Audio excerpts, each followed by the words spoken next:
damage per second. That DPS on the Banshees is actually quite high. TLO is going to keep these 4 or 5 Stalkers inside the main base, and that will actually enable him to push forward here. And Thermal Lance is not done for the Colossus, so Grubby will have to pull back and wait while he waits for that Thermal Lance. And nice split by TLO, actually minimizing the splash damage of that Colossus. He is going to be forced to retreat back here because that is just not enough units to actually take this down. So Grubby really pulling ahead in this engagement, not losing much. I don't even think he lost like a single unit besides a Zealot or something. I will have to actually check that, but forcing TLO back to his main base. Meanwhile, TLO actually running a couple of Marauders up here, might be able to take out a few probes.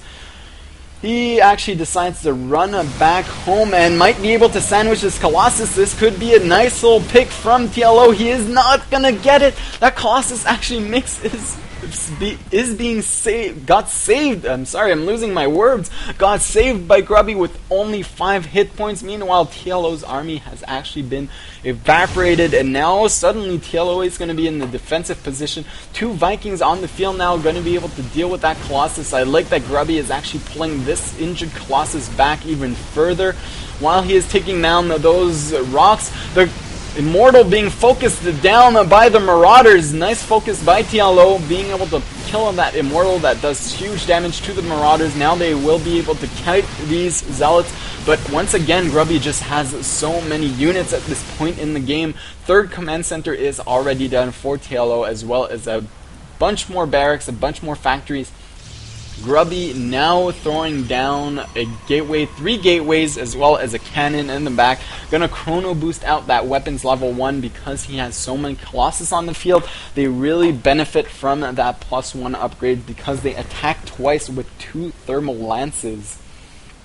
And at this point, this is the stable section of every game. Every game eventually reaches this point, or almost all of them, where both of these players are fairly stable. They are at the point they want to be in the main game. So TLO does have that very Marauder heavy army, along with a few Vikings, and no upgrades being thrown down just yet. Meanwhile, Grubby actually has a lot of Colossus, a few Stalkers and Sentries to actually support this, and this is actually very scary because those 3 Colossus will do a lot of damage.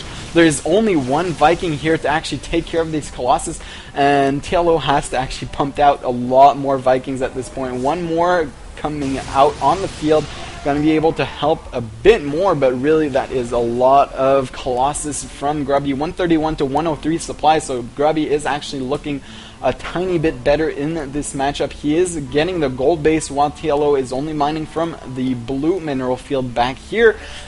And really, if Grubby actually secures this gold base, he will shoot forward at this point. He is getting charge as well as weapons level 2 for his army.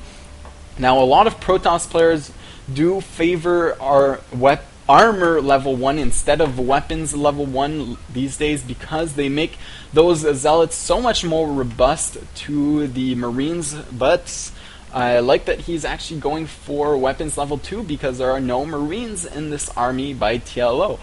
So really, that Zealot legs will enable the Zealots to just get close to the Marauders ever so fast, and then just hack away so fast at these Marauders because the Zealots are actually fairly good against Marauders, surprisingly.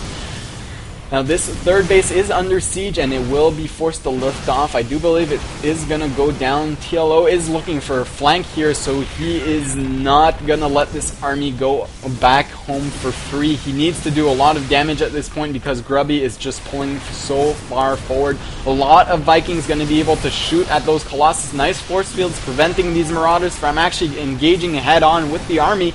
Grubby pulling back and actually losing a lot of Colossus to the Vikings. The Vikings are caught off position just a bit, and a few of them are picked off. The Colossus goes down, and now there are no more Colossi on the field for Grubby, and he is forced to pull back. So great control by TLO, not losing maybe 3 or 4 Vikings in exchange for 3 Colossi. That is actually great, but Grubby was able to secure the gold base at this point. Is he pumping out double Colossus? I don't think so. He is still pumping out only single Immortals, actually, which is actually a good decision, seeing that TLO does have a lot of Marauders. I mean, between Colossus and Immortals, both are fairly good against Marauders, but Immortals are actually a lot cheaper, and that will enable Grubby to actually use all his gas onto Archons. So this is heading into a very standard Protoss late game, especially in PvT, where there are a lot of Speed Zealots along with supporting Archons. They do have +2 weapons, and against Biological that does 43 damage along with splash damage, and that is just so much damage, especially considering that there are only Marauders in TLO's force, so he really does not have that army composition to deal with this. And these Vikings are now going to be completely useless against Grubby's army. It is now 176 to 149 supply. TLO has to do something at this point. He cannot sit on a third blue base while his Protoss opponent has a gold base. Did he even scout this? Yes, he did. Would have been surprised that he didn't, but a nice engagement by both players. TLO actually using these rocks and minerals at his advantage, now enabling the Zealots to actually get us around. So that was a favorable engagement. These force fields might actually work into Grubby's into TLO's favor, because these Zealots might not be able to get the surround they need to get, and TLO really needs to actually harass the main base. He needs to drop a few of those Marauders in the main base just to force Grubby to deal with this, because he cannot engage this head on. You can see Grubby actually is on hold position. He is going to wait for a favorable engagement. I love what TLO is actually doing here. He is baiting these Zealots forward, trying to pick them off one by one while his Marauders kite forever. Stimming again, and these medevacs are very low on energy. Nice, not the best storm actually going down on TLO's army, and TLO has actually managed to claw his way back ever so slightly in this game because of that eternal kite that he's been doing with the Marauders, baiting the Zealots forward and running back. Huge storm actually on a lot of these Marauders. Another huge storm taking full damage on those Marauders, stimming once again, and that might be an overstim because there are no more medevacs to be able to heal these up. The Zealots just streaming up the main ramp, and that force field actually preventing these initial the Marauders from moving forward. Nice pickup by TLO, but that is too little too late. He GG's out in there, and we are going into game 2 of this best of 7 series, so tune in for that, guys.